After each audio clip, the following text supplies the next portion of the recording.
ओम नमो भगवते वासुदेवाय। जय श्री कृष्ण, नमो नमः। जय श्री हरि।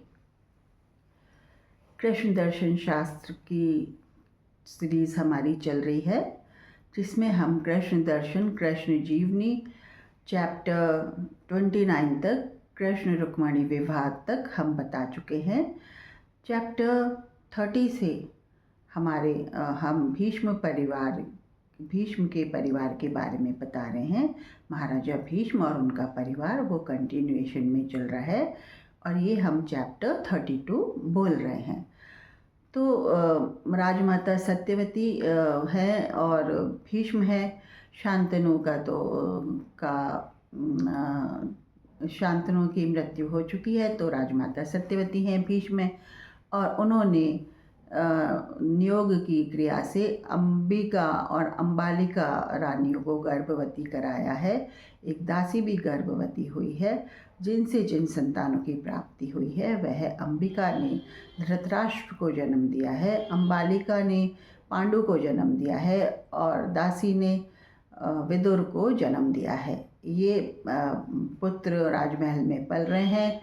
और अब भविष्य के राजकुमार कौन हैं कि धृतराष्ट्र नेत्रहीन है, तो राजकुमार है, और पांडु पीले रंग के पैदा हुए हैं और वो थोड़े रोगी रहते हैं। और विदुर का लालन पालन दासी कर रही है, उसको किसी कमी की चीज़ महसूस नहीं होने दे रहे हैं। तो ये इन तीनों बच्चों की परवरिश हो रही है। अब गद्दी के जो राजकुमार हैं, जो हस्तिनापुर की गद्दी के राजकुमार हैं, भीष्म के संरक्षण में पल बढ़ रहे हैं, लालन पालन हो रहा है उनका। धृतराष्ट्र जन्म से अंधे हैं। पांडु रोगग्रस्त रहते हैं। उनको आज के संदर्भ में देखा जाए तो जॉन्डिस और लिवर की बीमारी और डाइजेस्टिव सिस्टम की बीमारियों से ग्रसित रहते हैं। तो धृतराष्ट्र और पांडु की शिक्षा दीक्षा पे भीष्म बड़ा ध्यान दे रहे हैं। अब वो युवा हो गए हैं, तो भीष्म उनके विवाह के लिए उत्सुक हैं। तो भीष्म धृतराष्ट्र का प्रपोजल गांधार नरेश की राजकुमारी के पास लेकर गए और उनकी बेटी का नाम था, उनकी राजकुमारी का नाम था गांधारी, और गांधारी का एक भाई था जिसका नाम था शकुनी। तो गांधारी के लिए जब धृतराष्ट्र का प्रपोजल आया तो शकुनी को अच्छा नहीं लगा। उसको लगा मेरी बहन एक अंधे को क्यों ब्याहे, मेरी बहन एक अंधे राजकुमार से शादी क्यों करे। तो उसने चाहा, शकुनी ने चाहा कि प्रपोजल पांडु का मिले, पर पांडु उस वक्त, भीष्म ने कहा नहीं, हमें पहले बड़े भाई की शादी करनी है, तो हम तो बड़े की ही शादी करेंगे। तो शकुनी ने पूछा कि ये क्योंकि नेत्रहीन है तो ये महाराज का दायित्व तो संभाल नहीं पाएंगे। भीष्म ने कहा हाँ बिल्कुल, अभी तो हम पांडु को ही सिंहासन सौंपेंगे और धृतराष्ट्र का पूरा ध्यान मान रहेगा और धृतराष्ट्र भी उसमें वो रहेंगे, लेकिन सिंहासन अभी पांडु ही संभालेंगे क्योंकि वो ही देख पाएंगे और देख सकते हैं और सारी कार्य वो कर सकते हैं। तो शकुनी ने कहा कि ठीक है, अभी धृतराष्ट्र महाराजा की गद्दी पे नहीं बैठेगा, कोई बात नहीं, नहीं बैठेंगे, लेकिन एक बात का वचन दो कि अगर गांधारी की संतान हुई और वो बड़ी संतान हुई तो इसकी गद्दी, हस्तिनापुर की गद्दी आप गांधारी के पुत्र को देंगे, गांधारी की संतान को देंगे।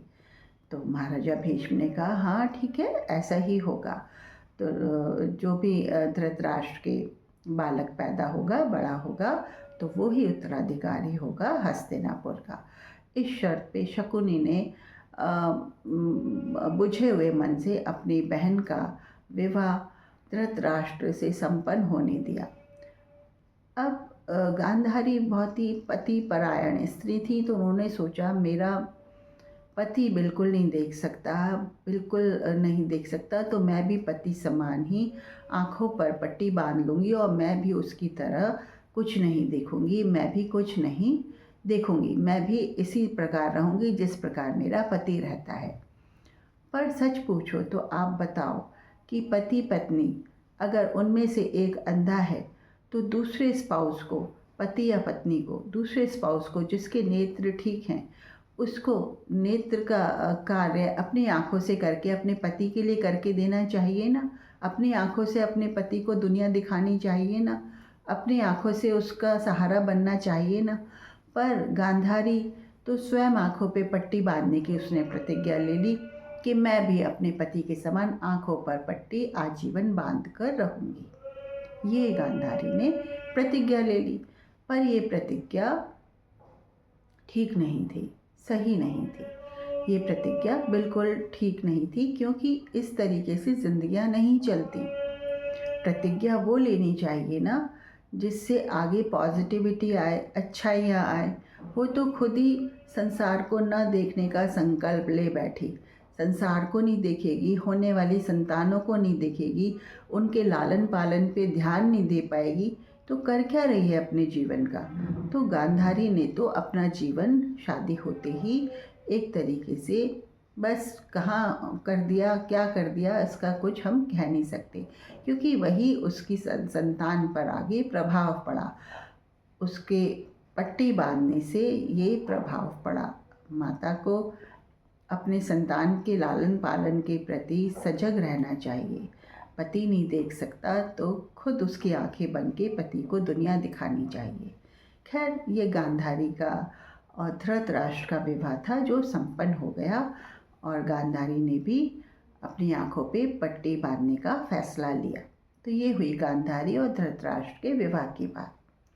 अब आते हैं पांडु के विवाह की बात पर। पांडु क्योंकि अस्त्र शस्त्र और युद्ध कौशल में भीष्म के संरक्षण में पल बढ़े रहे थे और बहुत अच्छी शिक्षा दीक्षा ले रहे थे। थोड़े रोगी रहते थे, लेकिन थे तो राजकुमार और हस्तिनापुर के उत्तराधिकारी। तो उनका विवाह भीष्म ने कौंतेय नरेश की पुत्री कुंती से करना उचित समझा। तो विवाह कुंती से हुआ था, लेकिन कुंती की एक कहानी है जो हम आपको पहले बता देना चाहते हैं। कौंतेय नरेश की पुत्री कुंती जब 15-16 वर्ष की थी तो उनके राज्य में दुर्वासा ऋषि आए थे। दुर्वासा ऋषि आए थे जिनकी सेवा शुश्रूषा का ध्यान कुंती ने बड़े मनोयोग से किया था। बड़े ध्यान से उनकी सेवा करती थी, बड़े ध्यान से उनके लिए उनकी पूजा के लिए साफ सफाई और जल की व्यवस्था, उनके भोजन की व्यवस्था, सारी व्यवस्था वो अपने हाथों से करती थी ताकि दुर्वासा ऋषि प्रसन्न रहें और खुश रहें। तो वो बड़े मनोयोग से ये कार्य करती थी दुर्वासा ऋषि के लिए। दुर्वासा ऋषि उनसे अत्यंत प्रसन्न हुए। जाते वक्त उन्होंने कहा, बोलो पुत्री, मांगो, कोई आशीर्वाद मांगो, कोई वर मांगो मुझसे, मैं तुम्हारी सेवा से बहुत प्रसन्न हूँ। कुंती बोली, ऋषिवर मैं क्या मांगूँ, आपको जो उचित लगे वो आप दें। आप कुछ ऐसा दें मेरा भविष्य देखकर, आप तो त्रिकालदर्शी हैं, मेरा भविष्य देख के कुछ ऐसा वर दें जो मुझे आगे फलीभूत हो और जो मेरे भविष्य को अच्छा बनाने में सहायक हो। ऋषि दुर्वासा क्योंकि त्रिकालदर्शी थे, उन्होंने अपने अंतर में सारी चीज़ें देखी, जानी और पाया कि पांडु से इसका विवाह होगा और इसका पति इसको अपनी खुद की संतान ना दे पाएगा, ये इसके भविष्य में लिखा हुआ है। दुर्वासा ने ये बात तो नहीं बताई कुंती को, लेकिन कहा कि पुत्री, तुझे मैं 5 मंत्र देता हूँ। 5 देवों के मंत्र हैं ये, और वो देव हैं सूर्य और धर्मराज, और तीसरे हैं इंद्र, चौथे हैं वायु और 5वें हैं वरुण। तो ये हैं, ठीक है, ये हैं। तो ये 5 मंत्र हैं और इनका मंत्रों का स्मरण करने पे, इन मंत्रों का जिस भी वक्त तू आह्वान करेगी किसी एक मंत्र का, तो तुझे दिव्य शक्ति से, उस देव की शक्ति से तेरे गर्भाशय में स्थित अंडाणु का निषेचन होगा उस दिव्य शक्ति से, और बिना शारीरिक संसर्ग के, और तू पुत्र को जन्म देगी। तो ये उस देवता का आह्वान करने पे होगा। उस देवता के आह्वान करने पे उस देवता की शक्ति तेरे गर्भाशय में स्थित अंडाणु को निषेचित करेगी बिना शारीरिक संपर्क के, और तुझे पुत्र रत्न की प्राप्ति होगी। और ये तू इनका उपयोग, इन मंत्रों का उपयोग हो सके तो तभी करना जब तेरा विवाह संपन्न हो जाए और तुझे पुत्र की प्राप्ति करनी हो, और तेरे को तेरे पति से पुत्र की प्राप्ति नहीं हो रही हो, तभी तो इन मंत्रों का उपयोग करना, इन मंत्रों का आह्वान करना। ऋषि दुर्वासा ने कुंती को समझाया और ये समझा के वहाँ से प्रस्थान किया। तो कुंती की कहानी ये है। अब कुंती क्योंकि बाल सुलभ थी, है ना, 16-17 वर्ष की अवस्था में ज्ञान ही कितना होता है, अबोध बालिका ही थी। तो जब दुर्वासा चले गए तो कुंती ने सोचा कि क्यों ना इस मंत्र में कोई शक्ति है नहीं है, एक मंत्र को बोल के प्रयोग तो किया जाए कि दुर्वासा ऋषि सत्य कह रहे हैं या क्या कह रहे हैं। तो एक दिन वो अपने राजमहल में अकेली थी। उन्होंने एक मंत्र, जो दुर्वासा ऋषि ने उनको 5 मंत्र दिए थे, उन्होंने एक मंत्र सूर्यदेव उदय हो रहे थे, सुबह की बेला थी, उदय हो रहे थे, और वो सूर्य को नमन करके उन्होंने एक मंत्र जो दुर्वासा ऋषि ने दिया था, सूर्य को बोल के सूर्यदेव का आह्वान कर लिया। बस सूर्यदेव का आह्वान किया, सूर्यदेव की दिव्य शक्ति आकर उनके उदर में स्थित गर्भाशय में प्रविष्ट हो गई, और वहाँ पे उनका जो गर्भाशय में अंडाणु था वो निषेचित हो गया, और धीरे धीरे कुंती का गर्भाशय बढ़ने लगा। वो एकदम चिंतित हो गई, गर्भवती वो हो रही थी, और अब उन्होंने राजमहल में बाकी चीज़ों में हिस्सा लेना बंद कर दिया। बीमारी का बहाना करके एक दासी को ही अपना राज बताया और अपने ही कक्ष में रहना शुरू कर दिया, बाहर निकलना बंद कर दिया। 8-9 महीने किसी तरीके से निकाले, और प्रसव वेदना दासी से ही उन्होंने संपन्न करवाया प्रसव का होना। और जब वो बच्चा पैदा हुआ तो उस बच्चे के कानों में कुंडल थे, सोने के कुंडल थे, और बच्चे के वक्ष स्थल पर एक सोने का कवच भी था। हाँ, सूर्यपुत्र था, वो सूर्यदेव का पुत्र था, जो कानों में कुंडल लेके पैदा हुआ था, सोने के कुंडल, और उसके हृदय पे, वक्ष स्थल पे एक सोने का कवच था। वो उससे ही जुड़े हुए पैदा हुई थी ये दोनों चीज़ें। तो कुंती उस बच्चे को देख के अचंभित हो गई, पर उस बालक का अब करे क्या। यहाँ पर तो वो राजकुमारी है, कोई कहेगा कहाँ से ये शादी से पहले बालक आ गया, क्या करूँ क्या ना करूँ। कुंती अचंभित थी, और दासी ने कहा कि ऐसे करो महारानी, इस बालक को टोकरी में रख के पानी में बहा दो महारानी, इसको बचना होगा तो बच जाएगा, पर आप इस बात से को भूल जाओ और ये कार्य मैं कर आती हूँ, लाओ। कुंती ने बालक को एक टोकरे में रख के दिया, और उस बालक को वो दासी गंगा नदी में जाकर बहा आई, और ये बालक बहता हुआ एक किनारे पे लगा, जहाँ पर एक स्त्री पुरुष बैठे अपने कपड़े धो रहे थे, और सुबह की बेला में उन्होंने एक टोकरे में एक बालक को आते हुए देखा। तो उस बालक को देख के उन्होंने कहा, अरे देखो देखो, एक टोकरा बहता आ रहा है। और उस टोकरे में एक बालक को देखा, तो उन्होंने उस बालक को उसमें से निकाल लिया।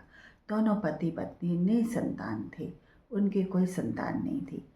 उसमें वो माता जो पत्नी थी, उस पति पत्नी जिन्होंने देखा, जो पत्नी थी, उसने कहा कि मैं इस बालक को पालूंगी, और उन्होंने वो बालक अपना कर लिया। तो इस तरीके से वो बालक था कर्ण, जो कि कुंती ने विवाह से पहले उत्पन्न किया था, और उसको एक दंपति ने अपना बना लिया था। वो दंपति सारथी था किसका? वो दंपति सारथी था महाराजा धृतराष्ट्र का सारथी था। वो जिस दंपति वो पति जिसने उस बच्चे को बाहर निकाला था वो महाराजा धृतराष्ट्र का सारथी था। और उसकी पत्नी थी जो सुबह के वक्त वहाँ पर वो करने आए थे, कपड़े वगैरह धोने आए थे, नहाने आए थे। उन्होंने उस बच्चे को निकाल लिया और उस बच्चे का पालन पोषण करने लगे। तो धृतराष्ट्र के सारथी के घर कर्ण का पालन पोषण होने लगा। तो ये कहानी थी कुंती की। अब कुंती का ये इतिहास था, लेकिन वो कौंतेय नरेश को ये सारी चीज़ें पता नहीं थी। उनके लिए कुंती कुंवारी कन्या ही थी और उन्होंने कुंती का विवाह पांडु से करना निश्चित किया। पांडु से और कुंती के विवाह का आपस में रिश्ता बैठा और कुंती का विवाह हुआ था पांडु से। तो आज कथा इतनी ही, और आप आशा है समझ रहे होंगे। कथा थोड़ी सी क्लिष्ट है, थोड़ी सी इधर उधर बिखरी हुई है, पर महाभारत की कथा तो बिखरी ही हुई है, जिसे समेटेंगे हम अपने इन चैप्टर्स में, कृष्ण दर्शन शास्त्र में। आशा है आप पसंद करेंगे। जय श्री राधे, जय श्री हरि।